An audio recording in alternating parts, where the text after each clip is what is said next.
honestly, like I trolled through Upwork for so long, right? Because like when you want to get a start and you're starting a business, it's kind of like freelancing in the beginning. You get one or two clients, see how it works out. So I was on Upwork, freelancer.com. I tried all these online freelancing sites, and it took so long to just get one client, Daniel. One. Like I was like, what am I doing?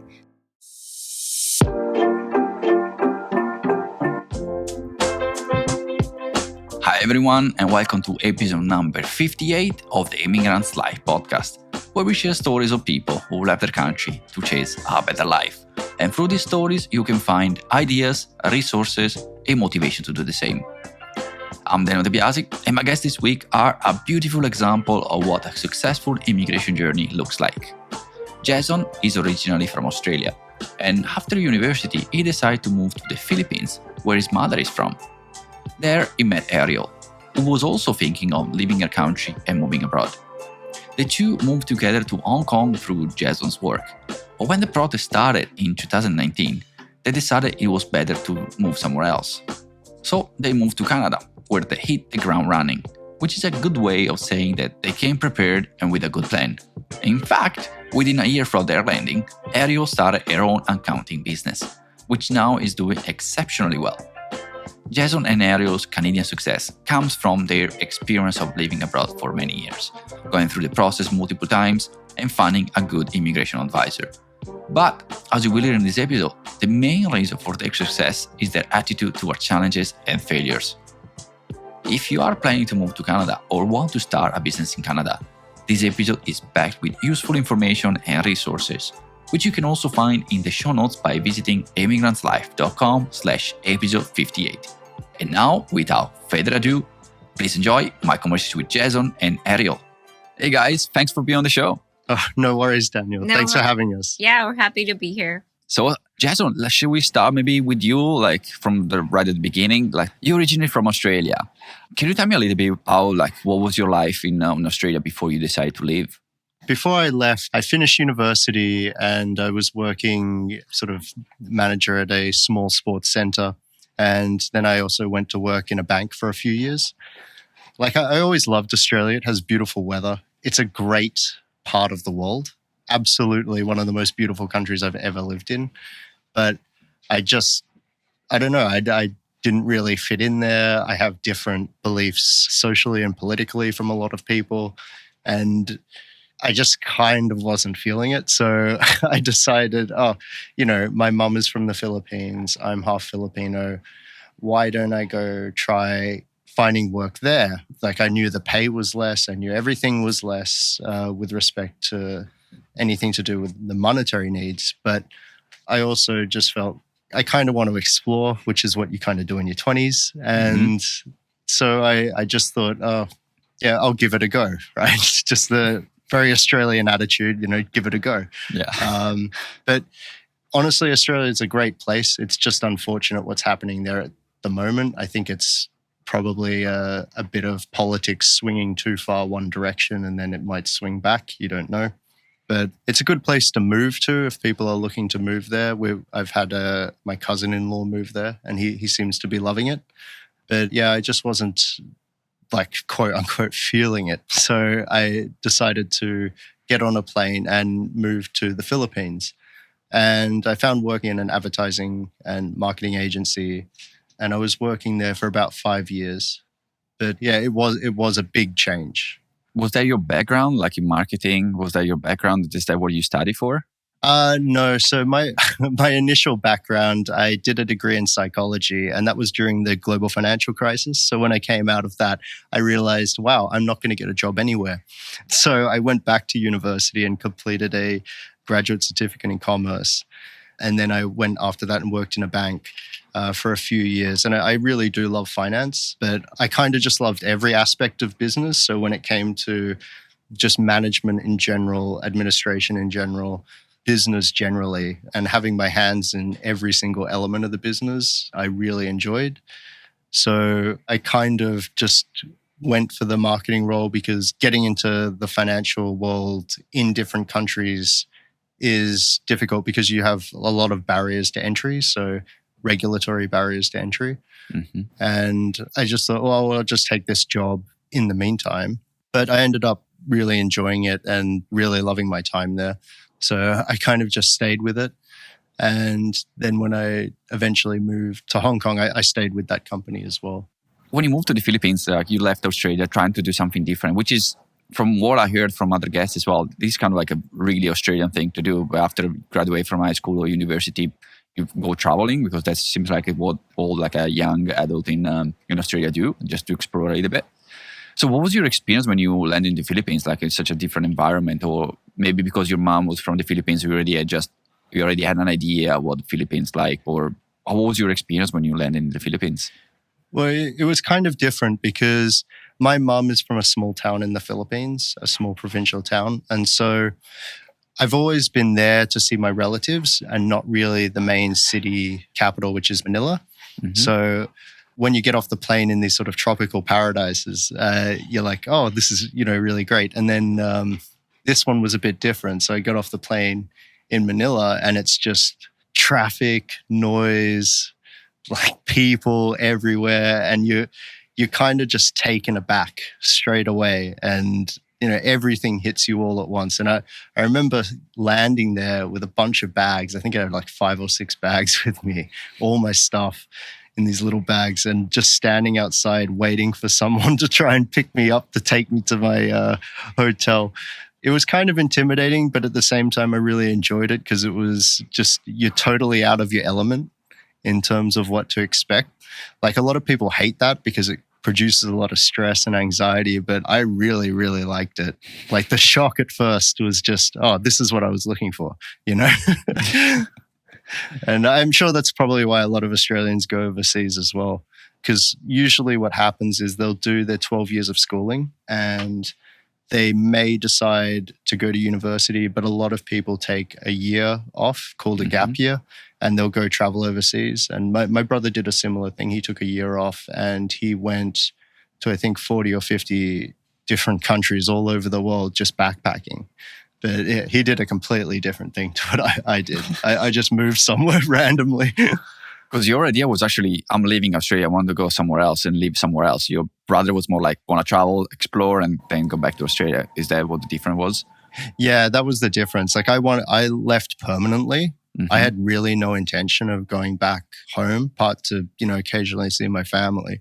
My brother, he always had the intention of just seeing the world, but then coming back to Australia and settling there because he loves it as well. But I just thought, I've done everything here. There's not really much else for me to do unless I want to sit down, raise a family here, which I never had the intention of doing there.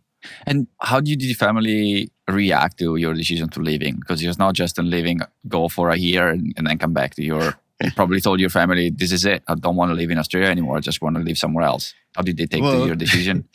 Like, at first it was like, oh, why the Philippines? It's kind of like a dangerous place in some respects, or what happens if issues with visas and all this other stuff, you're by yourself. But my dad kind of understood it because he loves Australia, but he hates the politics of what goes on there. So he kind of understood why I would want to leave, because the changing landscape was not aligning with how we perceive the world to operate. And he was kind of okay with it. My mom's always been a bit of a free spirit, just do what makes you happy. And so this made me happy, and that's what I did. I cannot understand the point of view of your mom because, no offense with Philippines, but there's definitely more opportunities in Australia than in Philippines. So if you want to raise a family, having a future, there's probably more opportunities in Australia than there are in Philippines. So for a mother, seeing like your son going to the Philippines, where probably she left exactly what the reason was, but maybe she saw like, why you're going to the Philippines? There's actually more opportunities here. Was that part of the... That was a bit of it. But to me, when I went traveling a lot when I was younger, I kind of did it a little different from everyone else. Like, people would go to these countries because, they want to sort of have their exploitative tourist fantasy, right? And when I'd go visit places, like what really interested me was, what are the systems like? So what is the system like in the Philippines? Well, it's a republic. This is way different to a Commonwealth country.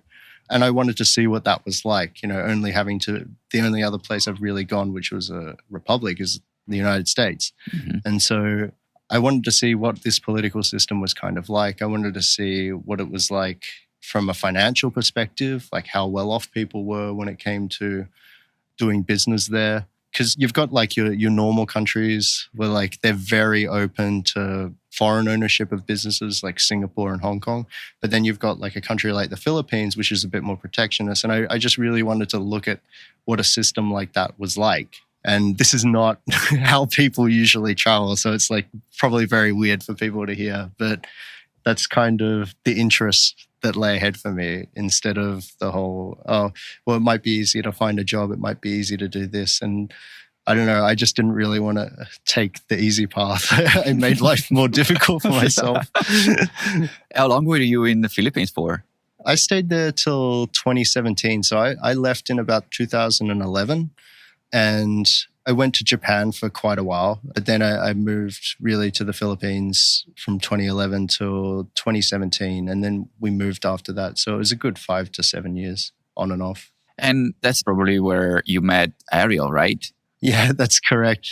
I was at a work function. Honestly, I was supposed to go to this work function and it was a typhoon at the time. So I thought, you could really just blow this off, because when it comes to a typhoon, it's like you can't argue with excuse, because if you get caught in the typhoon, you're pretty much stuck where you got caught.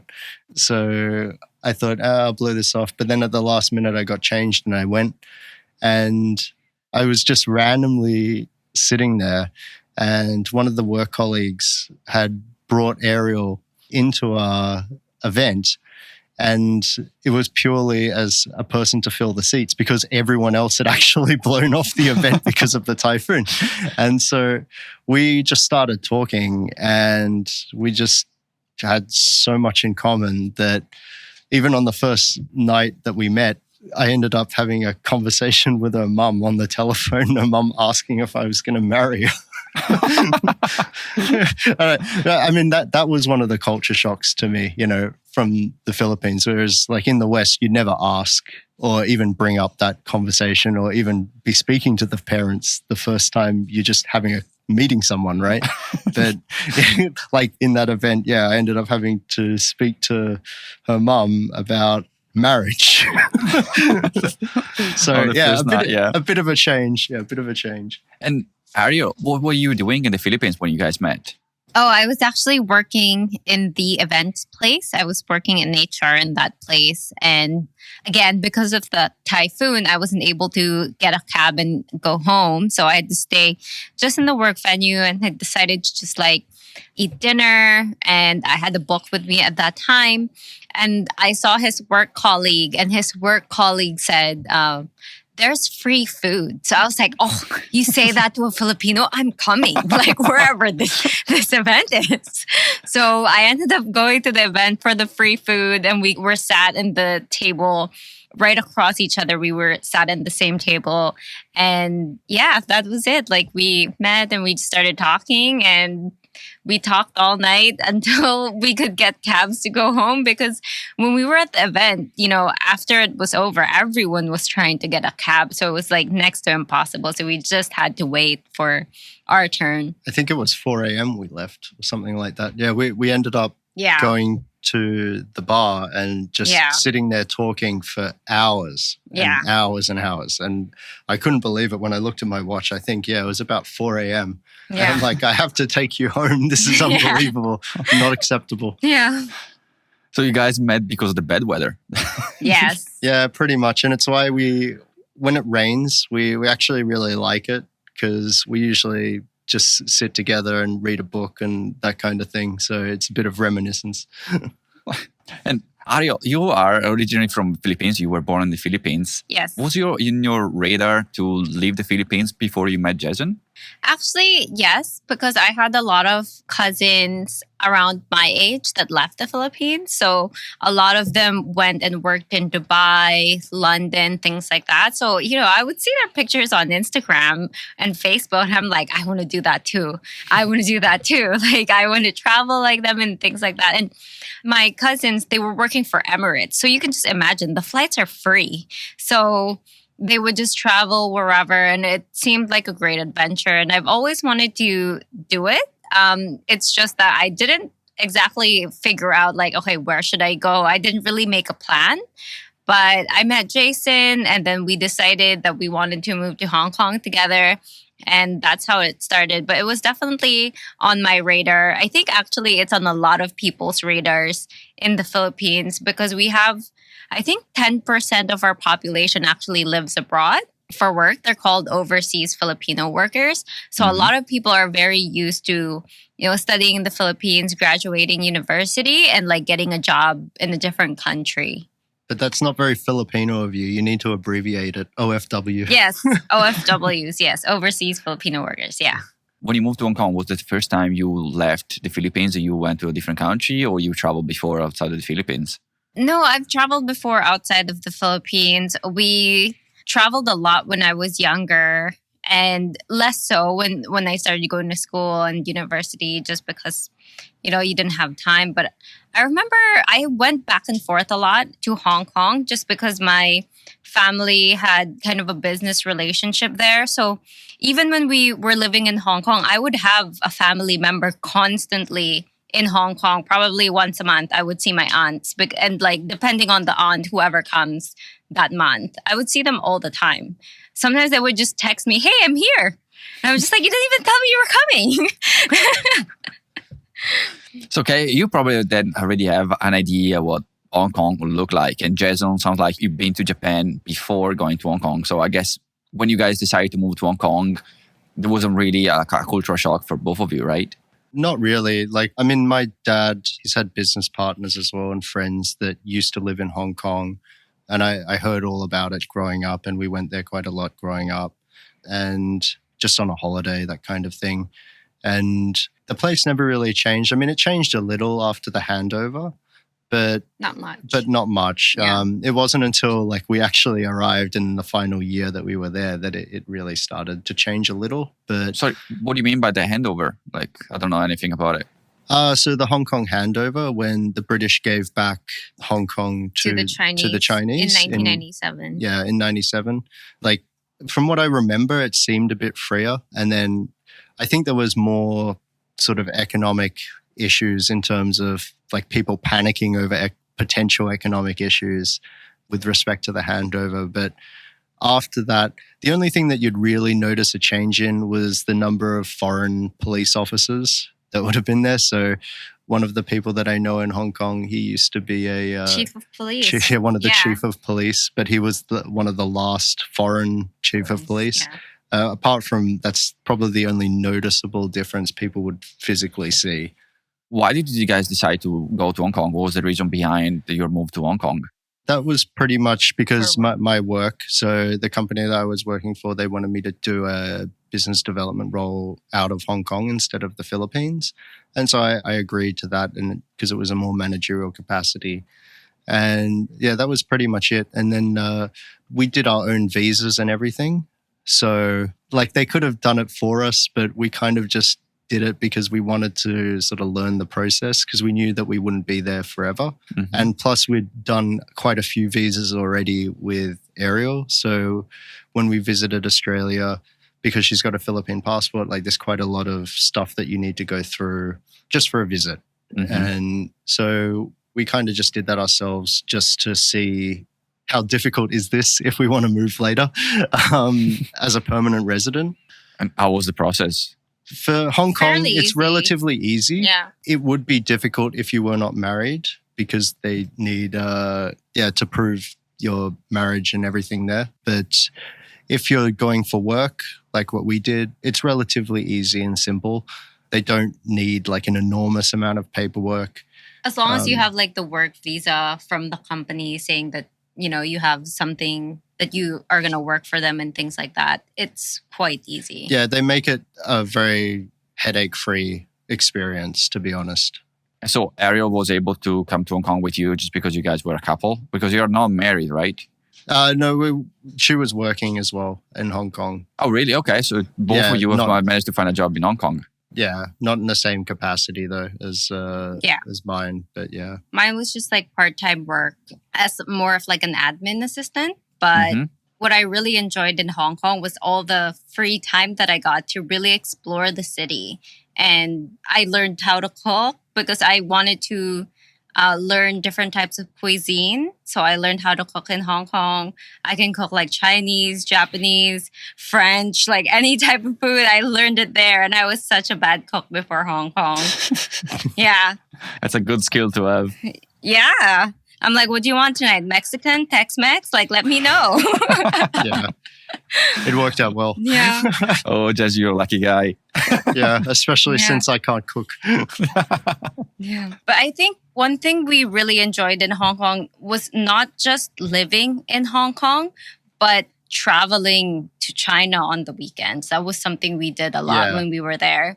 And it was so much fun because you get to see like really a different side of China when you go to it and you don't just go to the major cities like Beijing, Shanghai, Shenzhen. Like that's very standard. A lot of people go to that.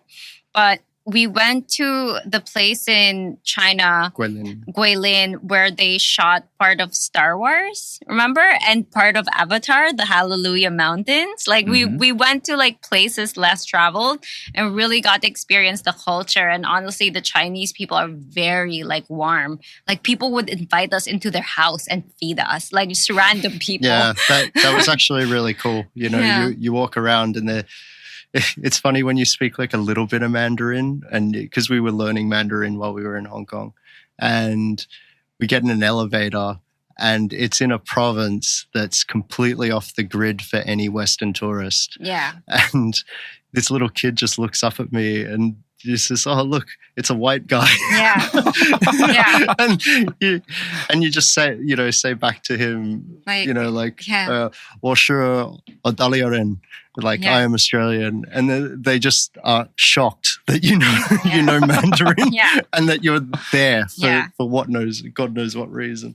Yeah, I don't think we could have explored China in that way if we didn't speak a little bit of the language, because there were some times like we were lost and there was a lot of like miming and kind of some basic words in Mandarin to try to find our way back to our hotel and things like that. So that was a really fun experience. But there's also like some culture shock because like you don't know what's acceptable sometimes. So like sometimes, especially little children, they are so curious with him because he has a beard and they've never seen like a full on beard. So kids would just touch his face and like we just like look at the parents like, is this okay with you? Like that your kid is like touching a stranger's face. Yeah, when I was on a train in Shenzhen, this kid just came on a Guangzhou. This kid just came up to me and just put his hands on my face. And this wasn't like a slight like touch. Like he full on just took his head and like just touched his face all over. And I was just like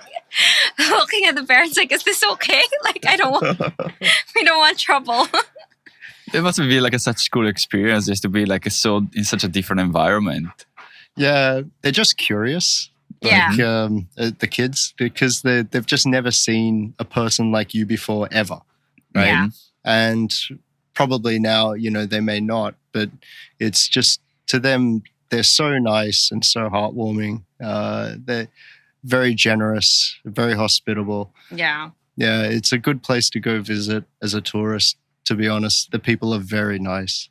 Because it's like Hong Kong and the rest of China is quite different. Hong Kong is more like a westernized, like it's more like yes, more like a normal for people. Not normal, but it's more like what we are used to. Yeah, less of a culture shock. Yeah. It does have a strong British influence, which you see in its legal system, its financial system, just business generally. And the thing is, it still maintains like a lot of its traditional roots, which I don't think they'll ever go away. The Hong Kong people, they keep them close to their heart. Yeah. No, it's a great place. You're right. There's less of a culture shock. I mean, in Hong Kong, basically all the signs like have an English translation. So it's not that hard to get around. It's a very multicultural city. In China, once you go to the smaller cities, there are no like English signs. Barely anyone speaks English. Like we had the tour guide and he was probably one of the only people who spoke English in that town. And the only reason we got by because we knew like a bit of Mandarin. But other than that, like if like do not do what we did, you will get lost. And there were several times where we literally thought, oh no, we're lost in this little town and we don't know how to go home. Yeah, it's like I only know 200 or 300 characters in Mandarin. So it's I'm getting very, very lost trying to translate street signs. Yeah. Because that's the thing when you go to Asian like countries, everything is different. Everything you read is different. You can't really like make sense of what you're reading if you don't know the characters, if you don't know the language. It's not like if you go to other like, I don't know, other country, even like I just interviewed somebody that went to Poland, for example. He doesn't speak Polish, but he can figure it out, right? Because the same alphabet, they're using the same alphabet. You can figure things out. But when you go to China, there's no way you can figure. I went to Japan, it was exactly the same thing. Like I even find the bathroom, but if it doesn't have the symbol of the man and a woman, you won't even be able to find the bathroom. Yeah, doko desu ka toro en? The toro wa. Yeah, where is the toilet? But yeah, the Japanese one it's kind of okay. It's like a bit like China. So the major cities like your Tokyo and Osaka, they have some English. But then when you go out to places like where I was staying in Japan, which is Fukuoka, there are not many signs at all in English and not many people speak English. So it can be very intimidating. Oh, absolutely. Yeah, we also stayed in England actually for a couple of months. We lived in London just trying to see if it would be a good fit. At that time, we were deciding between Hong Kong and the UK. And we decided to go with Hong Kong because it wasn't just for his work. He had the option to either be in Hong Kong or be in England for his work. And we decided to stay with Hong Kong because we really liked the place. Yeah, it was also honestly, it's still close to home. Yeah, to the Philippines. Quote unquote, in the Philippines, because it's about 2 hours plane ride away. Yeah. But when it comes down to the plane ride, right, this is 2 hours versus 3 hours driving to get to her family's house from our apartment in Manila. So, and the funniest thing about it is, you're several hundred kilometers away in Hong Kong, but we're literally 15 kilometers away in the Philippines and it would take a longer period of time. Even from Australia, if you want to go to Australia, it's much closer from China to go to Hong Kong, to go to Australia than actually going from London to Australia, right? Oh, yeah, that's by true. far. But honestly, like Australia, we went there to visit his family. We were 5 hours into the plane ride. And then I hear this thing saying, we are now leaving Australian airspace. I'm like, I thought we left 5 hours ago. I was like, why are we still in Australia? Yeah, it's a big place. It's a continent. Yes, it is. Yeah. Yes, it is. Yeah. And how long did you guys stay in Hong Kong? We stayed there for nearly exactly 2 years. Yeah, almost exactly 2 years. And so when the protests came up, that's kind of when we initiated our visa application. Our visa application, because we were thinking about it during that period before the protests. But we weren't sure yet. Yeah, we weren't totally sure. And then when we saw the laws changing and the sentiment changing and people starting to get mad, that's when we thought, oh, this probably isn't best to just keep staying here because we're noticing a lot of foreigners leaving. Yeah. And so, we didn't want to be the ones like quote unquote left behind. Mm-hmm. But it was difficult because we honestly really love Hong Kong. Yeah, we really did. We just knew that it probably wasn't a long-term solution to, raising a family or anything because space is such an issue. The cost of living when it comes to having an apartment or anything like that is high. So high that it's just crazy for some people. Like, honestly, coming from Hong Kong to Toronto, we are probably the only people you'd hear, oh, wow, rent here is cheap because of how much we had to pay in Hong Kong for the tiny apartment we had. So even like buy a property in Hong Kong would be almost impossible. It's a generational loan. It's one of those loans now where you'd have several people signing on the loan. So like the grandparents, the parents will sign like as a co-signer for the loan for like, let's say the son or the daughter. Are they the one that goes up to 60 years or Singapore goes up to Oh, no, Singapore, I think, changed some of their laws to 60-year mortgages. Yeah. Wow. Yeah. That's a lifetime and more, paying. And even because another thing that I hear from a couple of people that I interview, they lived in China, is the fact that you can't become a Chinese citizen. Is the same thing for Hong Kong? Yeah. So it's quite similar all over Asia, and I learned this when I was getting my citizenship from the Philippines. It's by blood, by sangwa, so by blood. Yeah, you need to be descended from a person of that country in order to obtain the citizenship. So luckily, because my mum is Filipino, I can have a Philippine citizenship. So when you go to places like Mexico, it's actually, I think, the same.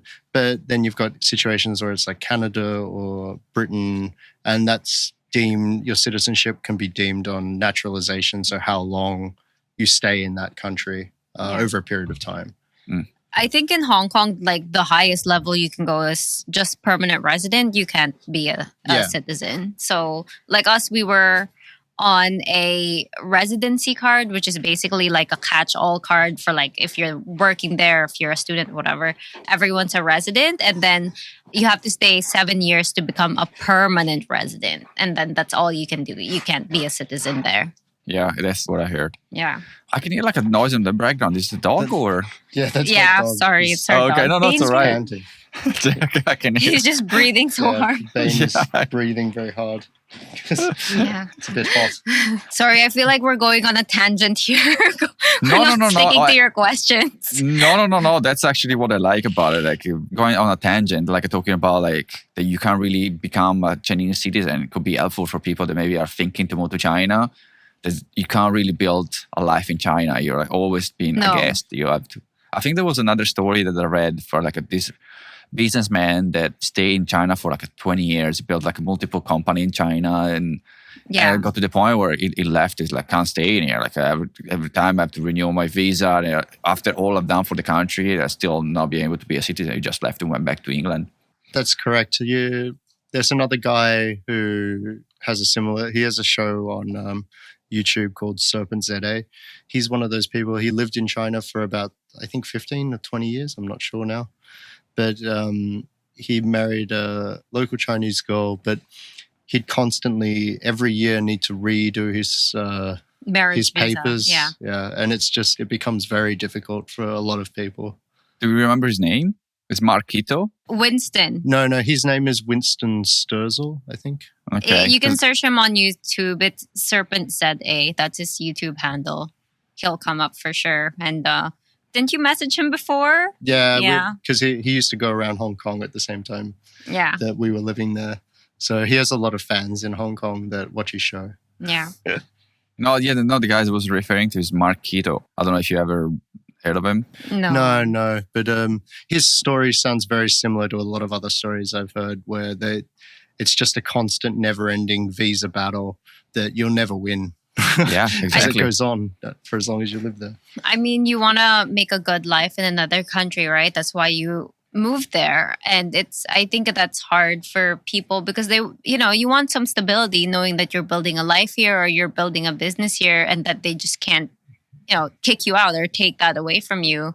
But what if like just next year they decide not to renew your visa for whatever reason? Like what position are you put in at that point? So that's something people really have to think about. Like it's not just China, but like Japan, the Philippines, you can't be citizen. So are you okay with just being a permanent resident? That's something people will really have to think about. If the point is to migrate to another country and build a life there, that's really a big consideration that you should take into account before making a major decision in your life. Yeah, you also need to sort of weigh up the risks. So you can meet a girl or you meet a guy there, they're citizens, you'll have a marriage visa, your kids will have citizenship there, but you never will, right? That can be pretty intimidating to a lot of people that are probably a bit older and thinking about without the excitement of a new relationship where what happens in the situation where, she or he doesn't like me anymore, right? Do I get to see my kids? Do I get to stay there? I mean, that's one of those situations where, you don't really want to be thinking about it, when it happens.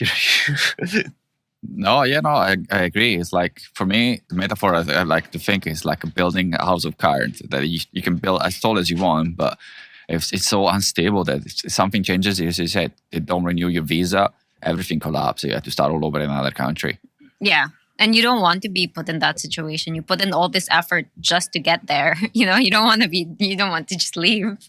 Exactly. No, it's not just like, you build a life, like making friends, you're building a house, maybe you buy a house, buy property, business, whatever. Yeah. You build a new life. And it's so like, I don't know, I couldn't do that. I couldn't do that. Yeah, it's too much risk for me to carry. Yeah. I totally get it. Yeah. One thing people should also know about living in a place like Hong Kong, since people get sent there a lot for their work, right? A lot of people that you meet, like we're one of the people who stayed the longest. Most people had like 6-month contracts. So you would make friends with people and they would just leave because they have to go to a different country. A lot of them went to Singapore afterwards because of the protests and things like that. But yeah, it's a very transient city, especially when it comes to foreigners. So you'll make a friend and then like 2 months they're gone, 6 months they're gone. Like it's a very normal thing in Hong Kong. Yeah, it's kind of sad, but it's kind of cool at the same time. Yeah, we've made like a lot of friends from so many different countries when we were in Hong Kong. And going back to the protests you were talking about in Hong Kong, that's probably where you guys decided to live. Yes. What was your idea? Did you guys have a plan or like a country you wanted to go? Or you were like offered to another job, another country or something like that? So this one was kind of like it was one of those situations where we really didn't know what to do. So usually we have a plan for most things, but this is one of the times we're like, what do we do? If we want to have a family or we want to move away from here and change our lives. And so we looked at the UK as an option and we even started a process for that. It's just that we found a better option. And so one day, I think it was August 14, my dad had messaged me about, well, look at what Canada's doing with their permanent residency. So I looked at the article. Canada wasn't even on our radar. It wasn't even on our radar at all. Until this was brought up. And I looked at the message, I read the article, and I thought, wow, they are making this incredibly easy to go move there. So I just started reading about it online. I asked Arielle, like, would this be an option that you'd be interested in? Because you don't really want to go to the UK, you don't have family there. And, I didn't want to go back to Australia and she didn't want to go back to the Philippines and neither did I. So she just said, yeah, well, my uncle's there. Your brother is like thinking of staying there. So why don't we just give it a go? And then that's when the whole process of moving to Canada and doing the application, your IELTS and everything else started up.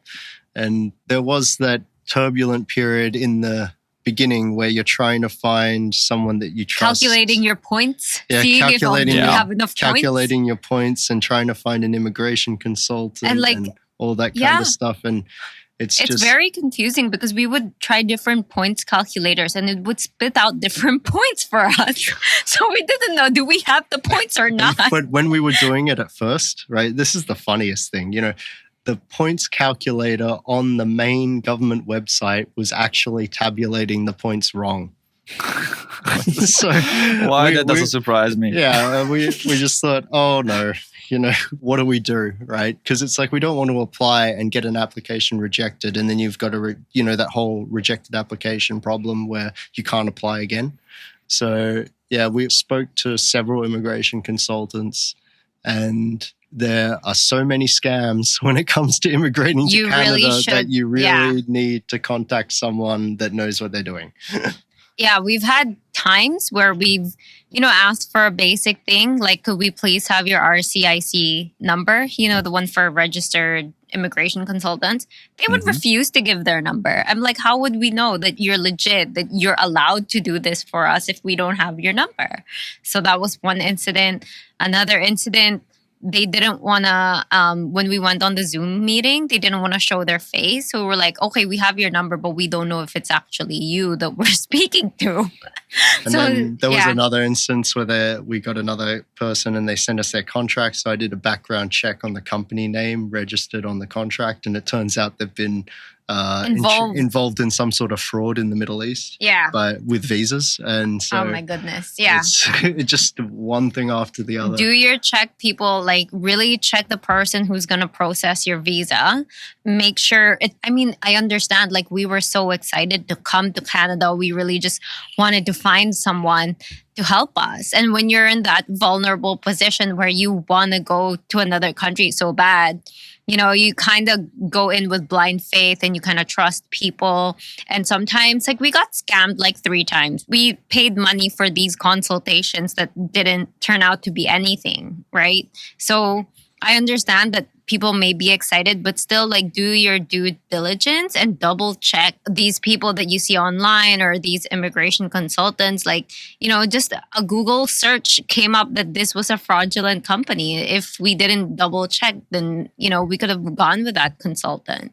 And that can mess up, not just losing money and time, making it mess up your application, maybe because you get rejected. Maybe you won't be able to do another application because then you go on the blacklist or something, right? That's the risk. Yeah, yes. you do get put on a blacklist in Canada if you're found doing like weirdo, fraudulent, made-up applications. And one of the worst things you could do, which we were doing in the beginning, was looking on forums to, what does this mean that they're asking for? What does this mean?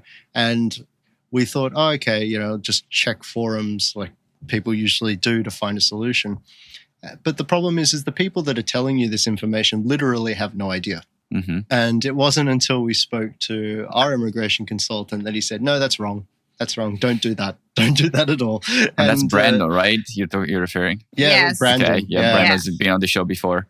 Yeah, he's the man. Honestly. He's the immigration man. Yeah. If you need immigration consultancy services, Maple Immigration. Yeah. Like, and he was so great. It wasn't just like, okay, like, I'll process your visa, like, give me the money, that's it. He really helped guide us and was very proactive, not just about the visa, because we were focused on the visa. We were like, okay, we want to make sure we get the visa. He's like, no. You're going to get the visa for sure. You have a good application. Focus on what you need to do when you land. So that was something that we didn't even really think about until he mentioned it, that you really have to think about what you do when you land. Because, when you're in that situation, your goal is just to land in Canada and be here. And you're not thinking about, oh, what job should I get or whatever. But that was a really great thing that he told us, okay, think about what you want to do when you land and things like that. Because when we were in Hong Kong, I didn't really want to stay in the field that I was working in. I wanted to do something else. And I thought, okay, this is the perfect opportunity to switch careers. You're starting in another country. It's basically zero, right? You're at zero. So there's nowhere to go but up. And that was a chance for me to make the switch. Yeah. Yeah. So what Arielle started doing while we were overseas still was she started doing her bookkeeping course from a Canadian university whilst in Hong Kong, because she was always struggling what to do.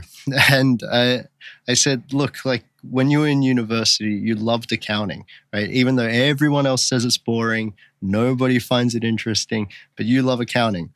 But you don't like the bureaucracy of having to go through 4 more years of education, as well as the bureaucracy of having to be certified as a CPA or CA or whatever. Yeah. And so they said, why don't you think of bookkeeping? Because a lot of the information, it sort of translates across. Yeah. It's in a field that you like. And it's something where you actually probably wouldn't need to work for someone. You can start your own thing.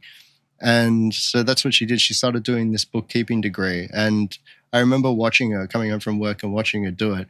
And she was just killing it. like I remember she went and got a tutor because she needed help with it. From Australia. My tutor was Australian and I was in Hong Kong. And then for a degree in Canada. Yeah. And she was asking the tutor, oh, what's this? What's this?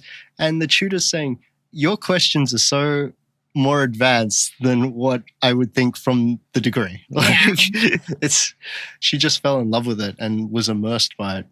Yeah, and I think the thing though, like people should think about when they decide to move to another country is, do you want to, if it's not for a work visa, obviously if it's a work visa and they're sponsoring your visa, that's a different conversation. But if you're moving to a new country, like, and you feel like you want to start over, you want to switch career fields, I think that's a great time to start it. And think about what you want to do, and don't just think, okay, I want to work in accounting, oh, I have to be a CPA. Not necessarily, right? Like there's a different way to do it that may be quicker and cheaper, and you can still work in the same field without, 4 years of your life and like tens of thousands of dollars in student loans. Mhm. So just think about like different ways that you could do it. Because when I was in Hong Kong and I was studying at the Canadian college, right, via distance education, when I got to Canada, I had the Canadian degree, Canadian education, which is the main thing. When you start moving here, you're going to realize that they're like, oh, do you have Canadian experience? Do you have Canadian education? Yeah. So when I got here, I actually had Canadian education and not many people like questioned it, which was great. And that degree helped you with the points as well to get a permanent residency in Canada? No, No. so my degrees are the ones which basically got us the points, because I have an MBA and a Masters of Commerce degree as well. Yeah. Okay. But coming from a person that now has 4 degrees, I can tell you they're totally pointless. It's an expensive lesson to learn, but eventually I got there. My bachelor's degree from the Philippines, and it's a very well-respected university. I didn't really do anything with it because I worked in the BPO call center industry in the Philippines after I graduated. I was basically training people on how to speak English. So my degree was useless for that. And then after that, when I switched to bookkeeping. So, I mean, it's nice that it's there that you can say you have a bachelor's, but I really don't think, it helped with the points that I had a bachelor's degree as well. But in terms of like being here in Canada now, it's useless. We don't use it at all for our business or our careers here. Yeah, it's more of a thing that you put on the bottom of an email signature. Yeah. And Arielle, going back to the course you were taking from Hong Kong to Canada, was that started when after you spoke to Brandon about moving to Canada, that like trying to figure out what you wanted to do once you got to Canada, or that started before then? No, that started after we spoke to Brandon to try to figure out what to do. And I think one suggestion that he gave that was so great was that to think about not just the degree, but the accreditation. So the certificate I got for bookkeeping, it's not just a bookkeeping certificate. It's actually accredited by the Canadian Institute of Bookkeeping. So I need 3 years of Canadian bookkeeping experience, and then I can be a certified bookkeeper, which is like a CPA equivalent for bookkeepers. So when people think about, studying and like even studying via distance education, make sure that you're studying something that not just leads to a certificate, but has professional accreditations, because I had to take some extra subjects from just, let's say, the bookkeeping certificate had like 9 courses, but the Canadian Institute of Bookkeeping required 12. So I only had to take 3 extra subjects and I could become a certified bookkeeper. So that was well worth it for me. So I just did those extra subjects anyways. So that's something to think about, not just the certificate, but the professional accreditation. Like, is that accredited by the professional associations in Canada? Don't just go to like a random school online. Yeah, absolutely. Otherwise, you're gonna waste just your time. Yeah. And the good thing about the school I went to was they didn't charge me a foreign student fee. I got local tuition fees. Oh wow, that's a big difference. Yeah. So when I was asking around all these different colleges, they were like, oh, you're a foreign student, it's twice the price. Literally every single subject I would take was going to be twice the price. So I shopped around a very long time before I found this one. And I was like, this is the one. This is the school that I'm going to go to because it's accredited. They're not charging me a fee. And they have all the subjects I need for the Canadian Institute of Bookkeeping. And I had to get those. And, I went so far as to when there was like a subject that the Canadian Institute of Bookkeeping needed that wasn't available at the term, I would go and ask for, let's say, all the equivalents of those or subjects close to what I needed to take and asked the Canadian Institute of Bookkeeping, will you accept this as a replacement for this subject? So I didn't need to waste time waiting for the next semester when that subject would be available. So I know it's a lot of work, but in the end, like I got through it in a very efficient manner. So it was great. Yeah, it was good because we managed to, like, we didn't have the visa yet, but we just thought, okay, this is not much of a financial gamble because it's not one of those like $50,000 degrees. Yeah. Let's just do it. Let's get you to do it. And so that way, when you land, like we can just hit the ground running, which Brandon always says that about us. He always says, you guys always, like, whenever you do something, you hit the ground running. And it's like, well, yeah, you got to. Otherwise, you're just going to procrastinate. Yeah. Yeah. And actually, speaking of procrastinate, which you guys didn't do, because Arielle, you pretty much, you started like after a year you landed in Canada, you started your own business, right? Yes. Was that your plan to start your own business, or that came after you realized that you could go on your own? That was kind of a dream. I like, even when I was working here, I didn't really think that it was possible. I wasn't, I felt like, okay, I'm just new in this country. I just want a job and then I'll be happy. And then COVID happened. So I already had a job during COVID, but that I think really put things into perspective because now people are like, no, don't go into work, just work online, right? Mm-hmm. So I said, oh, okay, sure. So I was working online and then I realized if I can work from home, I can start a business from home. So right when COVID hit, I decided to start my business. What a great timing. Yeah, so I decided to start my business and it was really difficult in the beginning. Honestly, there were a lot of nights I was crying. I'm like, my business is just a failure. I'm never going to get this off the ground. Like, I just suck. Oh, yeah. And like, honestly, a year and a half later, here we are. I'm so astounded at how quick my business has grown, how many clients I've had, and how happy my clients are with the service. And it's just, I wouldn't have had the guts to do it if not for Jason encouraging me. Because I've always I'm very kind of cautious with these kind of things just because I'm like, oh, I don't want to fail. I don't want to do, something that will just fail. And he's like, so what if you fail? So what? It's so many businesses fail, it doesn't matter. Just start a new one or whatever, because I've had several other businesses fail before, but they were more like hobby businesses. I think that was my fault because I treated it more as like a hobby than a business because I was selling something. Like I used to make little, margins, home perfumes, those little things that you put in your house that smell nice. I used to make and sell those in the Philippines. And it didn't really work out. I ended up with just so much product just in the living room and it wasn't selling. So I kind of have this trauma of starting a business because I'm like, I don't just want it to fail like the last one. But I guess for whatever reason, even through COVID and everything, things worked out well this time. Yeah. Yeah. It's just the luck of the draw sometimes. Yeah. Yeah. Because she'd always complain about, it's going to fail if I do this, or if I start this might stuff up. And then I just said, look, you're talking to a guy that's had so many failures in his life that I'm impervious to it. So just do it. And she did it. I'm really happy that she did because it's been a great decision for her and for us generally as a family. Yeah, 2 income streams. It's a very stable industry, which is great. In the beginning, though, when I was starting it, everything was bootstrapped, right? I'm not some cashed up business owner. So everything is just okay, free. What is this free thing that I could use? Yeah. And then you're always trying to find the cheapest thing. Or the sales on software, so they'll do 50% off the subscription for the year. And then you're like, oh, I got to get that. Yeah.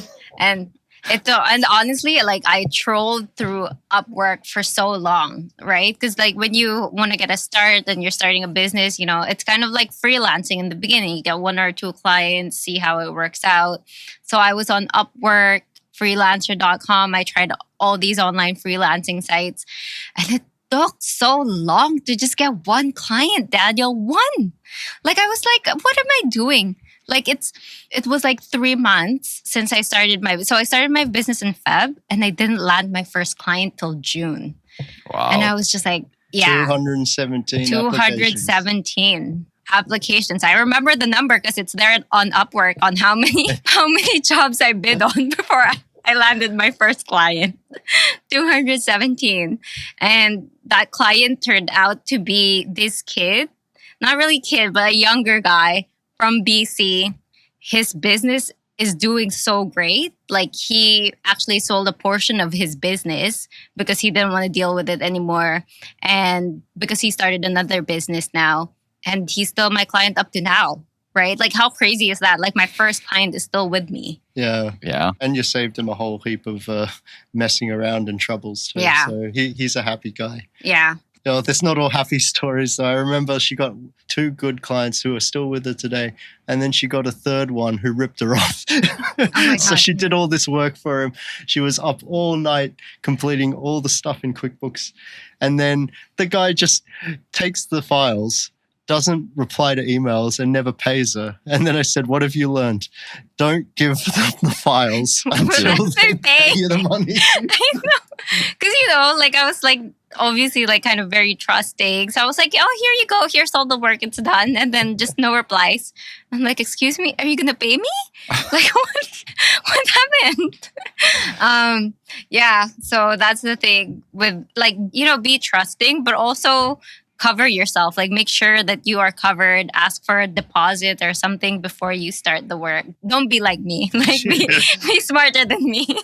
Yeah, that's what you need when you start anyway. Like you have to go through some like mistakes or some failures in a way before you can actually, that's what you learn from, right? It's not just from the good thing, it's from the bad thing that you most of the time you learn from. Yeah, it's the bad things that actually make you a better business owner and how you handle them. Totally. It's not just landing new clients or whatever. It's not just that. Like business is not all about sales. It's also about, relationship and strategy and like how you could differentiate yourself from other people in your industry and things like that. And now your business is doing so well that Jason, you quit your job to help Arielle on her business, right? Oh, well, I still have my own little advertising company, but yeah, I've pretty much sidelined most of that to help with Arielle's business as well. So I've done updating a website as well as now I'm offering business planning services as well as tax filing services and tax preparation services. Yeah. And because the work has just been so overwhelming in that industry. I think that it's also to do with the shortage of accountants, tax preparers, tax filers, and bookkeepers in the industry in general. So if people are looking to get into this industry, do it. It's one of those industries where you're going to see quite a bit of growth purely because there are so few people available, especially within the bookkeeping realm. And the majority of people in the bookkeeping world will be older and will be retiring in within the next 5 to 10 years. Yeah. So it's one of those skills which you're going to see a massive skill gap and shortage in the next probably 5 years or so. Yeah.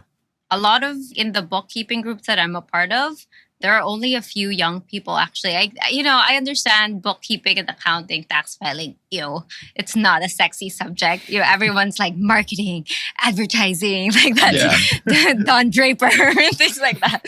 And like, this is not like a sexy industry, but if you like numbers and this is something you're passionate about, I would encourage you to try it out. You can make great money if you're good at what you do and you know how to sell yourself well. And really, like, it's a very good industry to be in because if there's something that you specialize in, other people will go to you and say, hey, can you just take care of this client because I know this is your specialty. And it happens a lot where we pass clients along. There's a lot of client referrals happening because people don't understand that this is a very, very specialized industry. So like I'm a generalist as a bookkeeper, but there are some accountants or bookkeeper that their specialty is like audits or HST audits as a specialty. Like even now, there's new industries cropping up within the bookkeeping and accounting side, and say, for example, in the last year, Shopify has just taken off, right? Mm-hmm. And there are now people within the bookkeeping space that they exclusively just do Shopify companies. They don't do anything else because it requires a very specific skill when it comes to how the payments are arranged, how the transactions are arranged, and the software that you need to use. And so you're seeing a lot of people find like their little niche. And I mean, that's one of Arielle's niches as well, is that she does e-commerce. Yeah. But one specialty here that if you learn how to do it, you will make great money.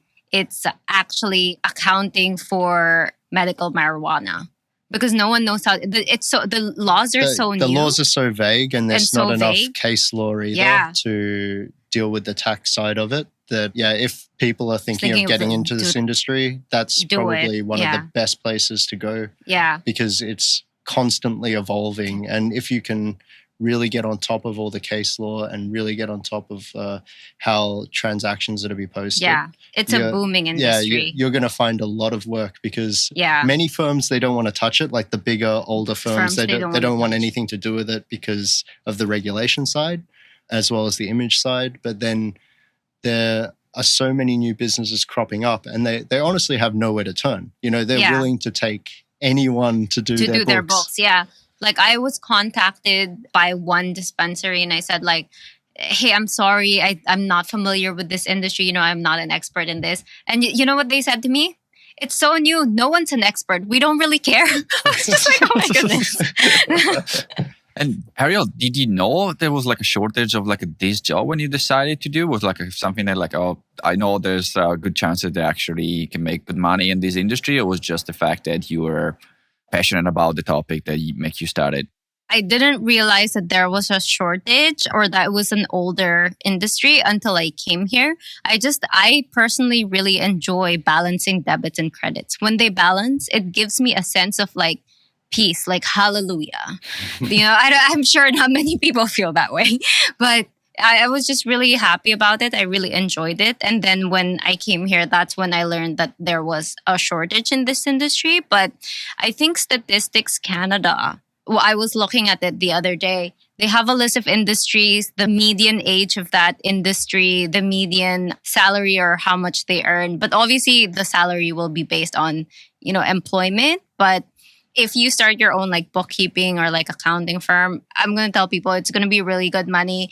It's a stable industry as well. It's not that affected by a lot of, you know, by the pandemic. I mean, you could see some dip in sales, but it's basically a utility. So you can't just tell the CRA, hey, sorry, no money this year to pay a bookkeeper, won't file my taxes, you know? That's just not going to happen. That was one of the reasons why I was so attracted to this as an industry and a growing business, because, I mean, like we're growing at the rate of like a very small, high growth company, but we've also got the income is essentially just, it's like a utility. It's a subscription. It's basically a subscription. Yeah. And people need to have it done, you know, irrespective of where they are in the business cycle. And that's just one of the really good things about it. It just continues to be a thing that people need and that they need to pay for, because it is complicated and it's time consuming. And when it deals with the government. Yeah, it deals with the government. Yeah. And when you, which people don't like to do. Like I've honestly have clients that are like, can you just call the CRA, please? I'm just like, oh, come on, you can call them. They're like, I don't like talking to them. You talk to them. I'm just like, okay, fine. They're actually really nice. Yeah, they're actually really nice here. Like, I don't understand why people are scared to call. They're actually very helpful. Honestly, don't be scared of the CRA. When they're on the phone, most of them are very, very nice people, and they're very helpful. Yeah. And like one thing I don't think most people know is if you're confused about anything, like you can't find the answer in the CRA website, there's actually a hotline you can call and then they can make a ruling for you. They'll say, okay, you don't need to do this. And then once you have that ruling, they'll give you like a ruling number. And if you ever get questioned or audited or whatever, you have a ruling number to give to the CRA to say, hey, see, you ruled on this before. So like it's a very helpful thing, and I think people should not be scared of the CRA and take advantage of the resources that they give small business owners. Okay. And there's any like a resource for like a small business owner that you could recommend? Like a CRA is one, but do you have anything else that you would recommend to owners that to keep in mind? I would say owner, ownr.co. That's how I incorporated my business. That's how Jason incorporated his business. I would say another thing, bank with RBC. They are focused on small businesses, and I've heard, you don't know how many clients I've had switch banks in the last 2 years. Yeah, we don't want to name and shame. We don't want to name and shame which banks they switched from. But they all switched to They all RBC. switched to RBC because they were like, they had clients in the US, and then they would get obviously paid by the clients. And then this bank would hold the check for 15 business days. And they were like, you can't just hold the check. We have suppliers we have to pay in Canada. So they're waiting for the bank to release the funds. Their suppliers are getting mad because the suppliers aren't getting paid. So they just switched to RBC. Like, it's just small things like that that I've heard so many clients complain about the same thing again and again, especially with funds being held. And that's really difficult for a small business because that strangles your cash flow. Mm-hmm. And do you have any advice for the listeners that maybe wants to move to Canada and start a business in Canada? When it comes to moving here, do your due diligence. So make sure your application is 100% correct. Get someone to help you if you need help. Do not try to do free advice on the internet. It will fail. We've seen so many bad situations where people have asked a question on the internet and then been given a terrible answer, and they've gone ahead with that. And, we followed it later because, we were watching all the forums and stuff when we were doing this process. And they'd post on there, well, look, I got rejected because I did this. Do it once, do it right. Yeah, do it once, do it right, and find help if you need help. And when it comes to the knock code, because this will be a thing for a lot of people, speak to an expert. Because with the knock code stuff, you may think you're getting the right knock code because you're picking it, but honestly, like, I was completely wrong on what my knock code was when I was thinking about it. Like, most people base it on the name of the knock code. If it says like advertising manager or something, and then they're like, oh, I'm an advertising manager, I'll pick that knock code. Yeah, it's by whatever is in the description. And it's by the duties and responsibilities and not the name. Can you explain what the knock code is? So it's a code in Canada for every type of possible job, really, that there is. I think they've done it for statistics purposes as well as taxation purposes. But I think it's called the National Occupation Classification. And you need it for the points, because based on your skill type in the knock codes, like the skill level, you get extra points if you have higher skills. So make sure that your knock code for the skill level is correct. Because there are some visas as well that are unavailable for, let's say, skill levels type B and below. You can only get this visa if you're type A and above, right? So they have to know their knock code, what skill type that is and everything when they process their visa. And that is actually one of the trickiest parts. Yeah, because when we were doing my initial application and we were asking all these other sort of immigration consultants, one immigration consultant tried to give us a knock code, which was not remotely what I was doing, but because it had the same job title, they said, oh, okay, yeah, this is the same. And then when I met Brandon said, no, it is not. And so thankfully, we never submitted that application initially. But, that's how wrong some people can get it.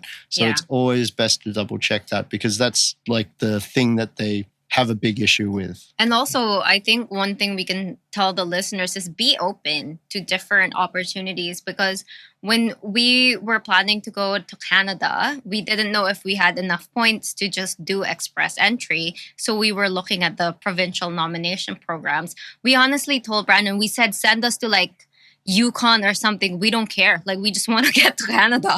Like, we don't mind if we don't land in Toronto or something. Wherever, just send us. Whichever, PNP will take us. But then when it comes to starting a business in Canada, hit the ground running. Like, I can't stress that enough, because when it comes down to your own business, everything comes down to how much effort you're going to put into it. There is no other fallback. Don't rely on the government to solve your problems. Don't rely on the government to pay you money. Don't rely on anyone else to be giving you money. And like, don't be disheartened. Just do the work. Yeah, don't be disheartened when you get bad news. Roll with the punches, because 90% of the stuff that you do as a small business owner, you won't be thanked for. It will be late nights. It's uncomfortable. Yeah. It's stressful. It's anxious.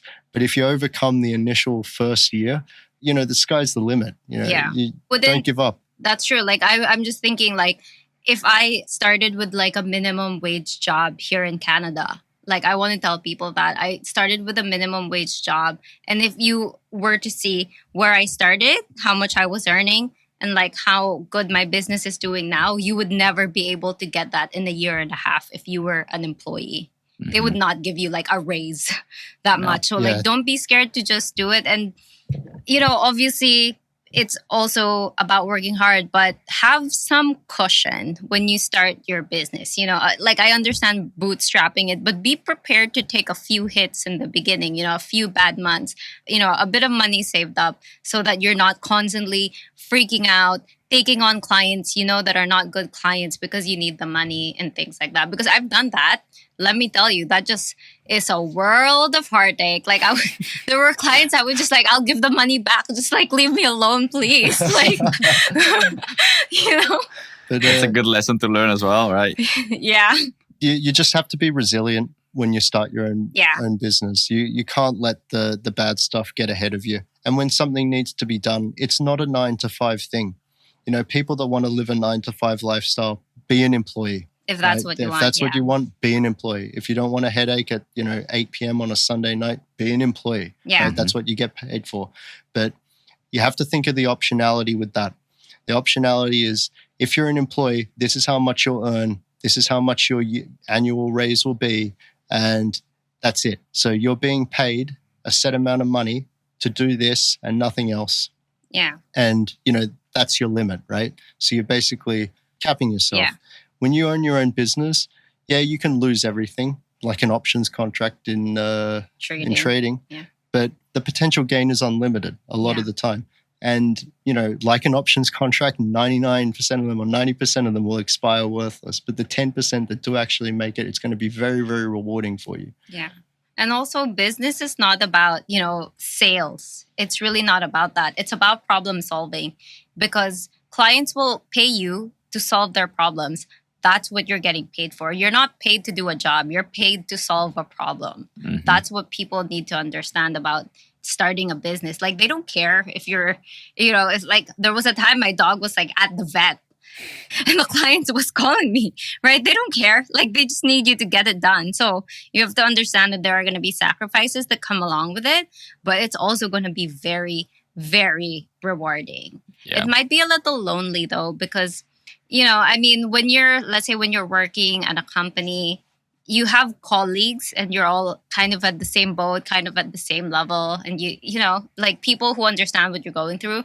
As a small business owner, there's really no like manager to turn to. Like, what do I do in this situation? Or how do I deal with this? There's nothing like that. Like, you're on your own and you have to figure things out yourself. But that's the great part about it. If you're a problem solver and you can figure it out, the market will reward you. Yeah, you just need to be industrious and hardworking and have a lot of grit.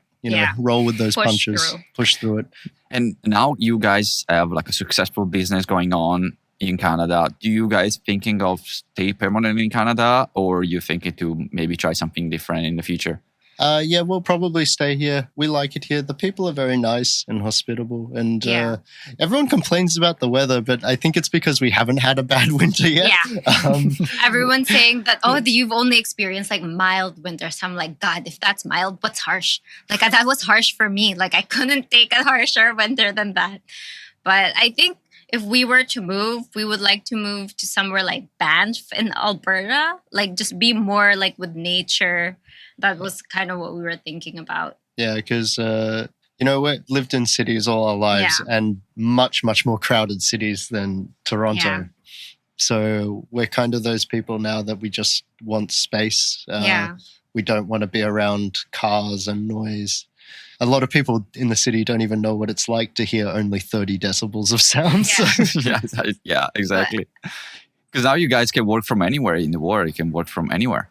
yeah, Yes, pretty much. pretty much, as long as there's an internet connection. But I like my 3 screens. I have 3 big screens, like the like massive screens beside me when I'm working, because it makes all the little numbers easier to read. But yeah, like with our business as well, because we come from a background of being immigrants, we actually specialize in tax filing for immigrants, because we realized that there was a need for this, because most people who are not, let's say you get a bookkeeper or an accountant, they see things from a purely accounting perspective or a purely bookkeeping perspective. Sometimes, though, that's not what you need. Like, for example, there are certain things people don't realize that when they need to, let's say they want to bring their parents here, right? There's a certain income level that you need to be at. So if you don't know that, let's say you don't know that, you're like, oh, maybe I just won't declare this income or something like that. And then you don't get the income level that you need. Or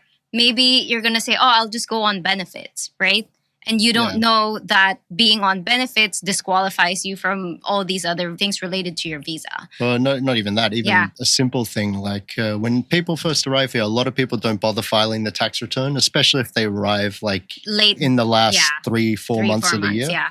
That's, you can do that and file it the next year or the year after or whatever. But it's best to just file it then, because it really does shorten your time period until you can get your citizenship, because you actually need those 3 years of tax returns. So basically it would push back your application for citizenship like another 6 months or however long the difference is between the tax return and landing. Everyone thinks it's only 1,095 days. Like, it's true, 1,095 days, but you need 3 years of tax returns to go with that. So when we arrived here, we arrived in November 2019. People would think, oh, it's useless. Why file a tax return for 2019? You didn't even earn any income that year. It's because we knew, because we came from this accounting taxes background, that we would need this tax return for our citizenship.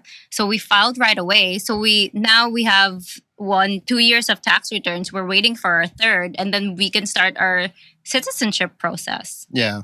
Okay. Yeah, that's a good thing to know. Yeah, so if anyone's looking to immigrate to Canada, make sure that you get your taxes in order. We're always happy to help with that. Or if you want to bring your parents here, just make sure, the immigration side is one thing, but make sure that there's nothing like unpaid tax debt, because that disqualifies could you be, as well. Yeah, that could be an issue if you owe tax debt to the government. We actually spoke to Brandon about it, and he's heard of some instances where that caused a major problem. Yeah, it's case by case, but overall, as a probability, it's bad. It's better to just have it square with the CRA, so there's no issues that could come up if you want to bring your parents here or your loved ones here or something. Sweet. So thanks for all sharing all those information. Are pretty useful for people that, like me, don't know much about that. And now the question I usually ask to my guests is, do you guys have any regrets about leaving your country? Honestly, my biggest regret is not being able to see my family a lot. You don't think it's a big deal because you think, oh, I can go back anytime to see them. But I think now with COVID, that's not really a possibility to just up one day and go there, just because of the quarantine restrictions in the Philippines and all these things. So that's one thing I really regret, is not being able to see them. But in terms of everything else, I'm very happy I left, because the Philippines is not a country that is known for great business or job opportunities, right? So I always knew that, but I think seeing myself, knowing Canada and seeing how far I've come here, that's when I really realized that it was a good decision to move here, because I don't think I would be in this position in the Philippines, even if I worked just as hard, because it's a different environment there than it is here with starting your business. Here in Canada, I truly believe that if you just work hard, do the right thing, and provide a great service or product in your business, you can make it. You can make it not just enough, but the Canadian dream with, the big house and things like that. You can really get that if you just work hard. Yeah. And I think with me, it's you just miss the little things. So you miss your family, obviously. You miss, like the one thing I really miss about Australia is you wake up, and especially where I used to live, where I'm outside the city, it's more rural. So you wake up and you have this big, bright blue sky, and it's just a deep blue, like nothing that it's not close to what you see in Canada. It's close, but like not perfect. And it's just this perfect weather all the time, right? Yeah. It's just very temperate climate. It's nice. And the smell of the bush in the back, and then sometimes when there's a fire going, you can smell the kindling. Yeah, it's just those little things. I don't miss the kangaroos though. Yeah, Those kangaroos, my goodness. They are strong and they will fight you. Yeah. To anyone who thinks about moving to Australia, do not go near kangaroos, especially if they have a baby. Oh, yeah. Yeah, they're aggressive and they're big. They're not like what you see on TV. They're way bigger in real life. Yeah, guys. I actually don't miss the worrying about snakes, because we had dogs and they'd always be wandering around the property, and you got to just be real careful that they're not going to get bit by a snake or anything like that. The bugs and stuff, the spiders as well, I'm not a big fan of. But, I like the nature, just not the angry bits of nature. Yeah. No, I totally, I get it. Even like talking about the blue sky, even I was in New Zealand before moving to Canada. I still remember the blue sky, and it was just like something that right? That part of the world, it's weird. It's just different. It's so blue, even the clouds. Like, it reminds me of the intro of The Simpsons. The blue sky and the white cloud is exactly the same. Like, it's that blue and it's that white. It like looks exactly like the Simpsons, like the intro. There's something about it. I don't know. It just makes you feel good. Yeah, absolutely. I totally agree with you. Sweet. The last question. I almost forgot to ask you the last question. If the listener relate with you, with your story, and maybe wants to get in touch with you and know more about your business, or maybe they need help through like a bookkeeping, how people can find you? Well, you can go to our website, which is just fixmybooks.ca. You can type into Google Fix My Books Canada and it will come up. Or we've got Instagram, Facebook, LinkedIn, YouTube. And the YouTube channel is actually a very great way to connect with us because you can watch the videos. They're very specific. I actually have a whole tutorial for new business owners on how to set up their accounting system to make sure that it's set up correctly from the start. And that's all for free. You can watch it on my YouTube channel. And then if there's a specific video that you don't understand or you have questions about, you can just comment down below. I reply to all the comments and really help people with that. But if you want to email us as well, we're at bookkeeping@fixmybooks.ca and taxes@fixmybooks.ca. If you're interested, we also wrote a children's book during this period as well. Oh, really? Oh, you guys didn't tell me that. Yeah, so we started a children's book about our dog. Bane. So it's called Burner Bane. So just burnerbane.com, or you can type in Google Burner Bane. It's just a book for kids about, positive values, moral values, and being helpful. And it's just nice it's on little Amazon. It's on the top 200, 300 children's 300 books. in Canada or top something. 300 in Canada for children's books, which is great. Yeah. I mean, it's amazing. Yeah, congratulations, guys. I didn't know that. That's cool. Yeah. Thank you. We gave it, I was telling him, I'm like, the only people who buy your book are your mother giving it to her friends.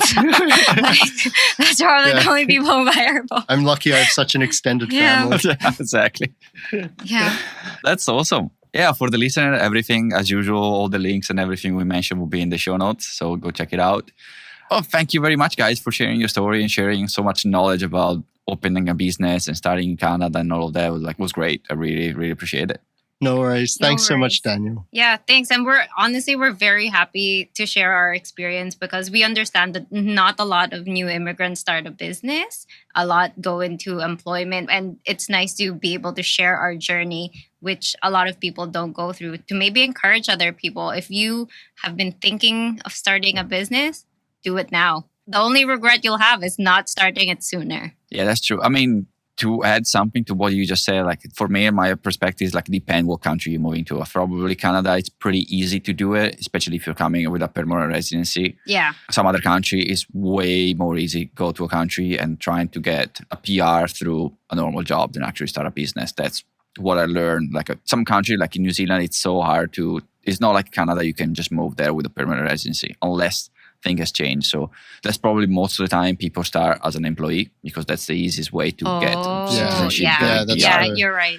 But the good thing about Canada, like if you're going through the express entry, you get PR right away, and then you can start your own business from day one, like hit the ground running, right? But most situations, like I couldn't go through the express entry. I didn't have enough points, so I have to go through a different process to get my PR. Yeah. So yeah, absolutely, that's a great way, especially right in those days that everything can be done online. And that's like starting your own business never been easier than now. And it's a lot more accepted now to have a business from home. Mm-hmm. Like it's not seen as like, oh, business from home, work from home. Like who's that will just take my money and run, you know? Like now everyone's like, oh, okay, you work from home. That's fine. Yeah, now it's kind of abnormal to be in an office. Yeah, yeah, exactly. You're absolutely right. You need to have to pay for rent for an office just to prove that you're a real business. Yeah, you guys are totally right. Yeah. Sweet. So listeners, if you want to start a business, do it now. Yeah.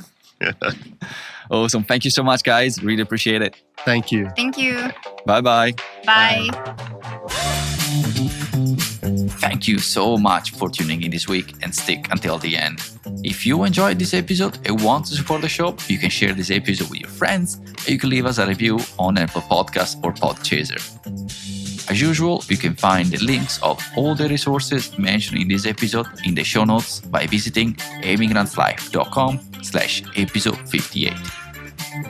If you want to follow us on social media, you can find us on Instagram and Twitter at @emigrantlife and Facebook at @emigrantlife podcast.